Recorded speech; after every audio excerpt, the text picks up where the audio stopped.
날씨가 많이 추워졌죠. 네. 그래서 이제 아침에 이렇게 나가려고 그러면 어우, 그냥 움츠려들고, 그래서 손도 막 내키고 그러니까 주머니에 들어가고 이제 겨울이다라는 생각을 보게 되는데요. 근데 추위라고 하는 것이 단지 계절의 문제만은 아니라는 생각을 보게 됩니다. 삶에 사람들과의 관계도 차가워지는 것 같다. 특히 한국 사회가 냉대해지는 것 같아요. 저 여의도를 보고 있으면 올 한 해 특히 더 양극단으로 갈라져 가지고 서로 무조건 하여튼 그냥 미워하고 막 이렇게 비난하고 싸우고 이러는 모습들, 대화와 협력은 사라진 지 오래된 듯. 그래서 수준이 정말 얘만 또 못한 모습이 하는 것들이 보고 있으면 참 답답하다라는 생각도 가지게 되는데, 그래서일까요? 한국 사회가 더 냉대해져 가고 있는 것 같습니다. 정겨움은 없는 것 같고요. 가까이 있어도 멀게 느껴지고, 함께 있어도 혼자인 듯한 순간들을 가지게 하는 것이 지금 사람들과의 관계 속에서 부딪히지만 같이 그 안에서 정이 없고 전혀 냉대함만, 차가움만 이렇게 나타내는 것 같다 생각하게 됩니다. 지구는 온난화 때문에 뜨거워져 가고 있다고 하는데 사람들은 점점 더 차가워져 가고 있는 아이러니한 현상에서 삶이 더 팍팍해져 가는 것이죠. 그렇다면 이 가운데 이 차가운 세상에 우리를 따뜻하게 하는 것이 바로 사랑이죠. 사람은 그리고 사랑으로 살아가죠. 사랑은 생명이고요. 사람이 살아가는 데 가장 큰 힘이 되는 것도 사랑이죠. 그런데 아이러니하게도 사람에게 가장 깊은 상처를 주고 아픔을 주는 것도 또한 사랑이다라고 하는 것. 사람들에게 늘 회자되고 노래하기도 하고 주제가 되어서 드라마도 나오고 영화도 나오고 그렇지만 정작 사람들이 말하기를 사랑 참 어렵다, 사랑 힘들다 라고 그렇게 얘기합니다. 왜 그럴까? 사랑이라고 다 같은 사랑이 아니기 때문에 세상에 있는 것들에도 다 정도의 차이가 있기 마련이지만 사랑만큼 차이가 큰 것은 없다라고 생각하게 되고, 또 사랑만큼 그 차이에 의해서 발생하는 파급력은 더 크다라고 하는 것이 참 우리가 실감하게 됩니다. 어떤 사랑은 삶을 지탱하게 하는 힘을 주기도 하지만 어떤 사랑은 삶을 무너뜨리게 하는 비극의 단초가 되기도 하지요. 그래서 사랑은 양이 아니라 사랑은 성숙도에서 달아간다라고 생각하게 됩니다. 그래서 이제 고대 헬라의 사람들은 사랑을 가리켜서 여러 가지 단어로 표현을 하였죠. 본능적으로 이끌리는 욕망의 사랑을 에로스라고 그렇게 얘기를 했고, 우정의 사랑을 필리아라고 했고, 또 가족 가운데 이루어진 애착각의 관계들을 바로 스톨게라고 그렇게 얘기를 했고, 그러면서도 가장 궁극적인 사랑, 완성된 사랑, 성경에서 강조하고 있는 사랑, 성숙된 사랑을 바로 아가페라고 그렇게 표현을 했습니다. 오늘 본문 이제 고린도전서 13장이 사랑장이라고 하는데, 여기에 나와 있는 단어가 다른 단어로 쓰지 않고 아가페라고 하는 단어만 사용하고 있습니다. 그래서 그 아가페 사랑을 우리 안에서 너희 가운데 이루어지기를 원한다라고 그렇게 얘기하고 있는 것이죠. 사도 바울이 지금 고린도 교인들에게 이렇게 강조하는 이유가 있습니다. 고린도 교회는 겉보기에는 정말 많은 것을 가진 교회였습니다. 성도도 많았고 훌륭한 지도자도 있었고 은사도 풍성했습니다. 방언도 하고 통변도 하고 다양한 은사가 나타났습니다. 그럼에도 불구하고 고린도 교회만큼 사도 바울에게 마음을 아프게 하고 하나님께도 정말 상처를 주었던 교회는 없을 거라고 생각합니다. 모든 것이 있는 듯하지만 가장 중요한 것이 없었기 때문이죠. 바로 사랑이 없었기 때문입니다. 정확히 말하면 이 성숙된 사랑, 아가페 사랑이 없었기 때문입니다. 그래서 오늘 이제 12장에서 고린도 교회에 나타난 여러 가지 많은 은사들을 얘기하고 나서 오늘 본문 이렇게 12장 31절에 이렇게 강조했습니다. 너희는 더 큰 은사를 사모하여라. 은사, 여러 가지 하나님이 주시는 선물과 같은 것이 있지만 가장 큰 은사, 그게 뭘까? 바로 사랑이다라고 하는 것을 그 다음 절에 특별히 아가페이다라고 하는 것을 얘기하고, 그것을 사모하라라고 되어 있죠. 너희가 소망하라, 기도하라, 간구하라, 구하라라는 거예요. 왜냐하면 너희에게 어떤 것보다도 중요하기 때문이라는 것이죠. 세상에 살아가는 데 가장 중요한 것은 사랑이다. 그것은 천박한 사랑이 아니라 아가페 사랑이다. 그것을 구하는 자가 되어라 라고 그렇게 얘기하는데, 그러면서도 말하기를 내가 또한 좋은 길을 너희에게 보일 것이다. 하나의 어떤 사랑을 그냥 단발에 어떤 이루어질 수 있는 이거 있으면 딱 완성되는 것처럼 말하지 않고 좋은 길이 될 것이다, 계속 전진해야 될 과정임을 이야기해주고 있는 것이죠.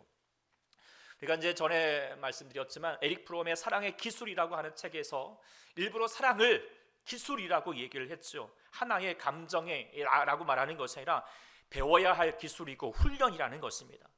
사람은 그 사람을 만나면서 자동으로 생기는 어떤 감정이라기보다도 사람이 어떠한 존재가 될 것인가라고 하는 태도일 것이고 연습하고 길러야 할 능력이라고 얘기하고 있습니다. 그래서 사랑에는 훈련이 필요하다라고 강조하고 있습니다. 감정이 뜨거워질 수 있겠지만 뜨거워졌다고 사랑이 이루어지는 것이 아니라는 것입니다. 사랑은 순간의 설렘이 아니라 매일의 선택을 그리고 그 훈련을 가지고 자라난다는 것입니다. 사랑은 느낌이 아니라 자기 통제와 인내와 상대방의 유익을 구하는 습관, 분노를 다스리는 절제, 불편함을 견디는 성숙을 요구한다는 것입니다. 그러니 사랑이 어렵다고 느껴지는 것은 당연한 것이라고. 그렇지만 어렵다 할지라도 포기하지 않고 계속하여서 사랑을 훈련하고 성숙해 가면서 우리가 사랑의 성숙됨에 그 깊이를 넓음을 누리게 된다는 것입니다. 그렇지만 성경은 더 나아가서 말합니다. 이 사랑은 인간 스스로 연마되어서 얻어질 수 있는 윤리적인 기술이 아니라는 것입니다. 성령 안에서 우리 안에서 자라면서 공동체 안에서 같이 연습되면서 성숙되어 갈 수 있는 하나님의 은사다라고 하는 것을 강조해 주고 있습니다. 그래서 고린도 교인들에게 너에게 더욱 큰 은사, 또 그것을 그 사랑을 이뤄가는 좋은 길, 너희가 이뤄가는 모든 가운데 그 모든 것이 바로 아가페, 그 다음 장에서 강조해온 아가페로 이뤄가는 길들을 너희에게 나타낼 것이다. 그러니 그 아가페 사랑의 기술을 너희가 잘 이루어가라 라고 이렇게 권면하고 있는 것이죠. 우리에게도 정말 이 말씀이 우리 안에 들려질 수 있기를 소망합니다. 우리에게 가장 필요한 것이 있다면 사랑인 줄 믿습니다. 재물도 필요하고 건강도 필요하고 지식도 필요하지만 사람이 살아가는데 가장 근본적으로 필요한 것은 사랑이죠. 사랑이 미성숙하면은 삶은 더 힘들어지고 관계가 흔들릴 수밖에 없습니다. 불행할 수밖에 없습니다.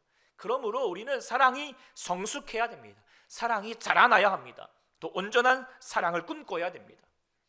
아가페 에로스 사랑, 필리아 사랑, 그것도 좋지만 더 중요한 사랑은 아가페 사랑으로 자라나야 한다는 것입니다. 이것이 어쩌면 신앙생활에서 가장 큰 과제이고 목표이겠지요. 우리가 예수님을 믿는 복음의 귀함은 세상이 알 수도 없고 줄 수도 없는 이 아가페 사랑을 예수님을 통하여서 우리 가운데 보이셨고 또한 누리게 해주셨고 살아내게 하셨다라고 하는 것입니다. 세상이 춥고 차가워져 가고 있죠. 사랑이 부족하고 사랑에 천박해지고 사랑이 없는 세상에서 그리스도인들은 무엇보다도 사랑으로 살아가야 할 줄 믿습니다. 그래서 사랑으로 세상을, 이 차가운 세상을 따뜻하게 품어야 된다는 것입니다. 추운 계절에 특별히 성탄의 계절이 있다는 것이 참 다행이라고 생각하게 됩니다. 그런데 답답한 것은 이 성탄의 사랑도 천박한 사랑으로 타락되고 말았습니다. 사람들이 그저 연인끼리 즐기는 에로스 사랑만이 계절처럼 그렇게 성탄으로 생각하고 있습니다. 성탄은 에로스가 아닙니다. 성탄은 아가페여야 합니다. 하나님의 그 아가페의 사랑을 실천하는 장이 되어야 할 것입니다. 그렇다면 우리가 어떻게 할 것인가? 오늘 본 말씀을 잘 상고해 보고자 합니다. 여호수아 말씀도 있겠지만 이 성탄의 계절에 우리는 사랑에 대해서 같이 생각하고, 물론 수년 전에 같이 한번 이 본문을 가지고 같이 상고해 본 적이 있지만 다시 우리가 묵상하여서 우리 안에 그 사랑을 이루어서 이 추운 계절에 따뜻한 계절로 우리가 다시 한번 바꾸어 갈 수 있는 사랑의 사람, 따뜻한 사람이 될 수 있는 우리 모두가 될 수 있기를 축복합니다. 그래서 우리 같이 오늘 본문 우리 13장을 통하여서 아가페 사랑으로 나아가는 길, 어떻게 나아갈 것인가, 어떻게 한 단계 한 단계 우리가 성숙해 갈 것인가, 우리가 본문은 잘 보여주고 있다라고 생각하게 됩니다. 먼저 1절로 3절을 보게 되면 이 3절을 통하여서 유아기적인 사랑의 단계임을 보여주고 있다라고 생각하게 됩니다. 미성숙한 사랑인 것이죠. 그런데요, 오늘 보면 1절에 3절에 보고 있으면 그게 무슨 미성숙해? 얼마나 대단하지 않아? 라고 말하는, 정말 그렇게 사랑이 보여주고 있는 것이죠. 1절부터 3절에 보고 있으면 사랑하는 사람이 어떻게 사랑하고 있습니까? 사람의 방언을 하고 천사의 말을 하고 예언하는 능력이 있고 모든 비밀과 모든 지식을 알고 있습니다. 산을 옮길 만한 믿음도 있습니다. 결정적으로 자신이 있는 모든 것으로 구제하고 심지어 자기의 몸을 불사르게 내어줄 수 있다라고 말합니다. 이 얼마나 열정적이고 헌신적인 사랑입니까? 그런데 그 뒤에 말하기를 그럼에도 불구하고 사랑이 없으면, 즉 사랑이 없을 수 있다라고 그렇게 말하고 있다는 거예요. 아니 사랑인데 왜 이게 사랑이 없다라고 말하는가? 그것은 사랑의 모양만 있기 때문이죠. 많은 사람들이 사랑에 속고 상처를 받는 것은 사랑의 모양은 있는데 진정한 사랑이 없고 그 사랑을 알지도 못하면서 그러면서 모양만 내고 있는 짝퉁인 것이죠. 모양은 그럴싸한데 알맹이가 빠져버린 것입니다. 그런데 사람들이 미련한 것이 사랑의 모양만도 관심을 갖고 있습니다. 한평생 사랑하며 살아가야 될 이상형을 이렇게 이제 얘기하라라고 말하면 보통 어떻게 얘기합니까? 아유 키는 어땠으면 좋겠고요, 얼굴은 어땠으면 좋겠고요, 그러면서 뭐 학벌은 어떻고 직장은 어떻고 월급은 어떻게 하고 다 뭡니까? 모양이죠. 그 모양에만 관심을 가지고 있습니다. 그러다가 나중에는 속았다는 거예요. 당연히 속죠. 모양만 짝퉁만 가지고는 그 알맹이가 중요하지 않은데 알맹이가 빠져버리면 속을 수밖에 없다는 것입니다. 중요한 것은 겉모양이라 중심이겠죠. 그런데 겉모양에 속습니다. 5살짜리, 7살짜리, 9살짜리 형제가 TV를 보고 있습니다. 그런데 TV에서 화면에서 남녀가 키스신이 나왔습니다. 5살짜리가 어우 저 사람들 뭐 하는 거야? 그러니까 7살짜리 형이 아유 쟤들이 지금 그렇고 저런 사이야 라고 그렇게 얘기를 했습니다. 그러자가 9살짜리가 한마디 더 합니다.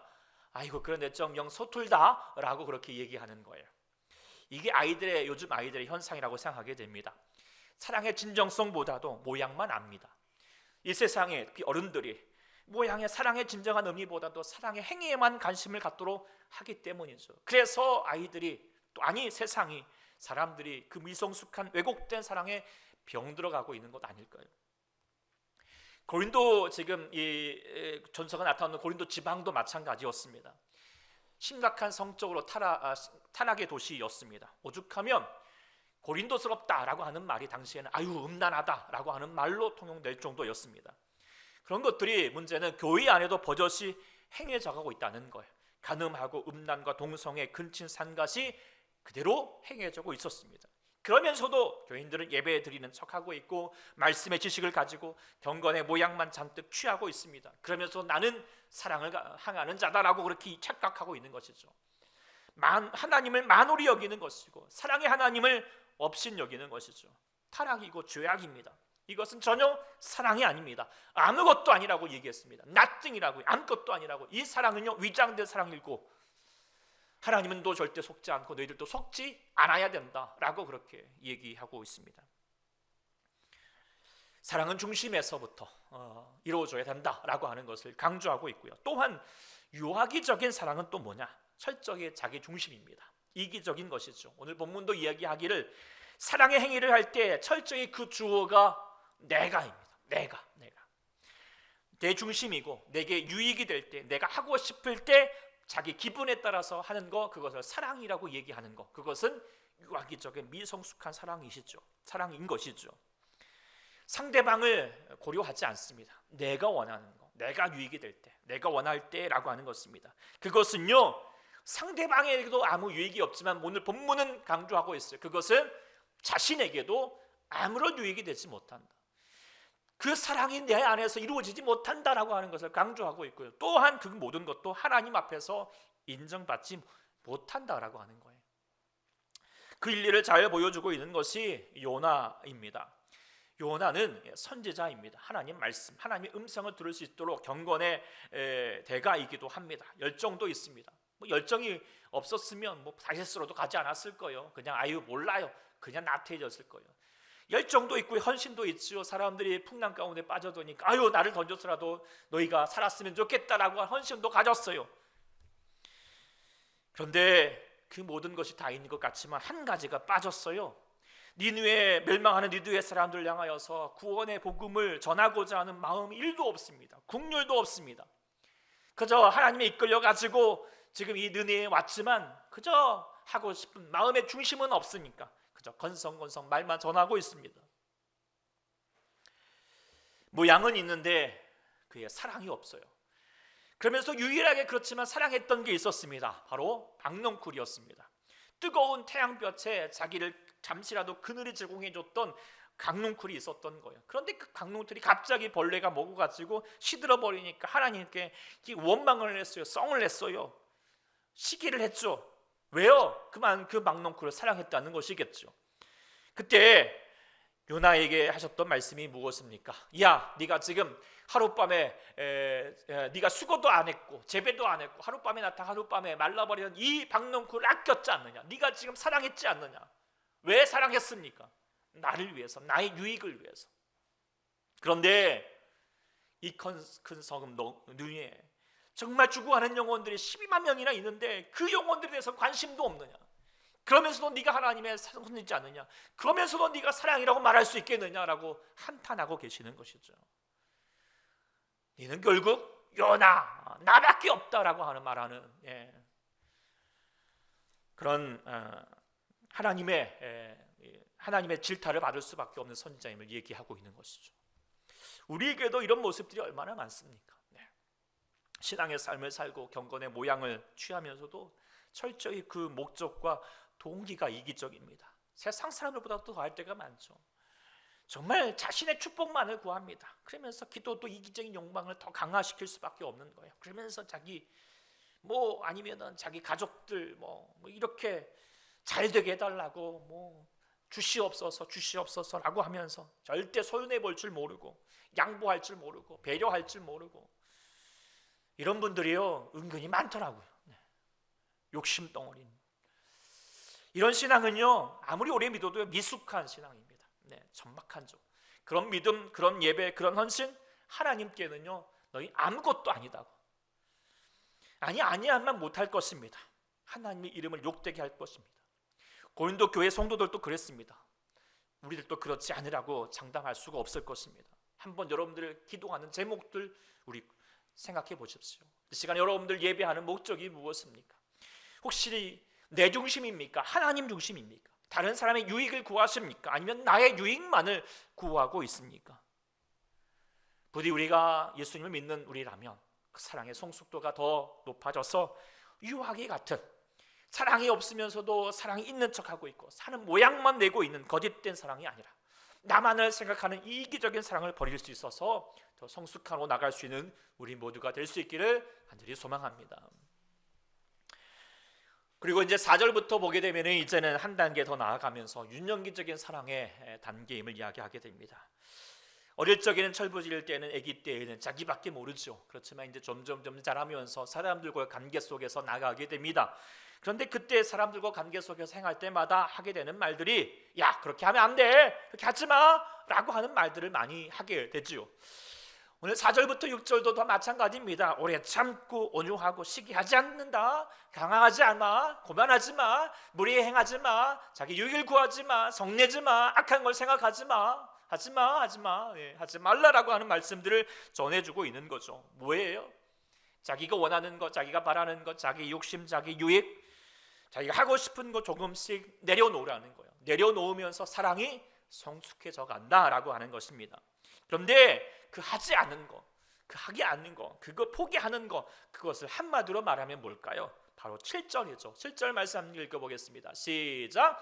모든 것을 참으며 모든 것을 믿으며 모든 것을 바라며 모든 것을 견디는 것이라고.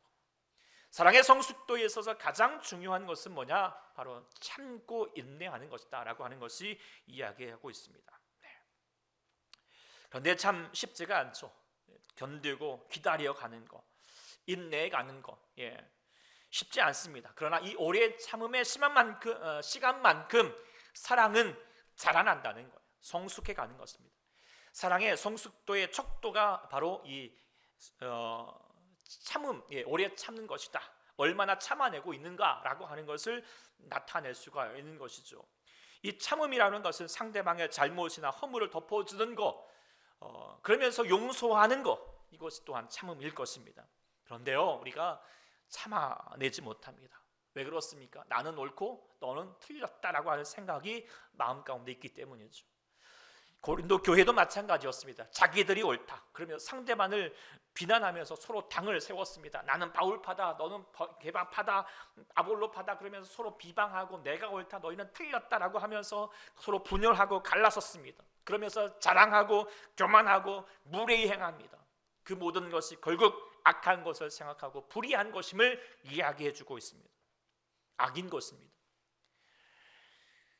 첫사람 아담도 그가 악을 빠졌을 때에 하나님이 야, 너 왜 이렇게 선악과를 먹었느냐라고 말할 때 그가 이렇게 대답을 했죠. 하나님께서 주셔서 나와 함께 하신 여자가 그가 그 나무 과실을 내게 주므로 내가 먹었습니다라고 말했습니다.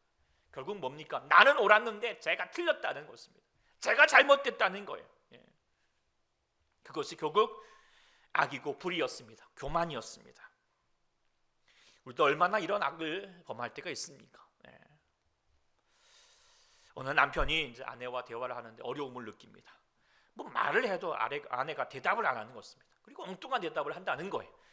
그래가지고 이 아내가 아무래도 이 지금 뭔가 좀 청력이 안 좋은 것 같아라고 생각을 하고 병원에 가가지고 이제 좀 상담을 해봤습니다. 우리 아내가 좀 이렇게 말을 해도 이렇게 잘 안 듣는 것 같아요. 얘기하니까 그러면 한번 좀 정말 그런지 한번 시험을 해보라는 거예요. 그래가지고 이 남편이 이제 저녁에 들어와가지고 식사를 준비하고 있는 아내 한 10m 정도 떨어져가지고 오늘 저녁이 뭐야? 그랬더니 아무 대답을 안 하는 거예요. 그래서 5m 정도 가까이 가가지고 오늘 저녁이 뭐예요? 라고 했더니 그래도 그냥 아무 말 안 하고 있어요. 그러니까 1m 이제 앞에 다가가가지고 여보 오늘 저녁이 뭐냐고 그랬더니 그때서야 아내가 버럭 화를 내면서 말하기를 내가 아까부터 불고기라고 3번씩이나 말했잖아 라고 그렇게 얘기하더라는 거예요. 이 얘기를 오늘 안 당하시네요. 이게 제 얘기고 하거든요. 저는 자주 그러거든요. 말을 해도요 언제 말했는데 이런 말 생각하죠. 왜 그럴까요? 제가 듣고 싶은 말만 듣거든요. 자기 위주거든요. 원하는 것만 들을 때가 많아요. 미숙한 거죠. 철이 없어서요 아직. 그래도요 어떡하라고요? 참으라고요. 반복하면서 견뎌가라고요. 그러면서 어떻게 해요? 서로 성숙해 간다라고 생각하는 것입니다. 그도 성숙해 가고 자신도 참아가는 자신도 성숙해 가는 거라고. 그러면서 아가페 사랑이 실현되는 것임을 말해주고 있습니다. 견딘다라고 하는 말이 헬라어 원문으로 말하면 적의 공격에 대항한다라고 하는 군사적인 용어라고 합니다. 그러니까 그저 수동적으로 방어하는 거여서 그래 내가 그렇지만 내가 그래 한번 견뎌볼게 이런 것이 아니라 결국 뭐냐면 내가 너를 사랑하겠다라고 하는 그 사랑에 행하기 위해서 다시 그 사랑을 확보하는 시간을 간줘내는 것입니다. 내가 사랑하지 않도록 하게 하는 모든 미움으로부터 그리고 내가 비난하고 싶은 마음, 내 자존심, 내가 옳아라고 말하는 것에부터 나를 맞서 싸워서 내 안에 사랑이 지지 않도록 하는 것, 사랑이 이기도록 하는 것, 내가 이기는 것이 아니라 뭐요? 사랑이 이기도록 하는 것, 그것이 바로 참음이라는 것이죠. 그 참음은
탐험은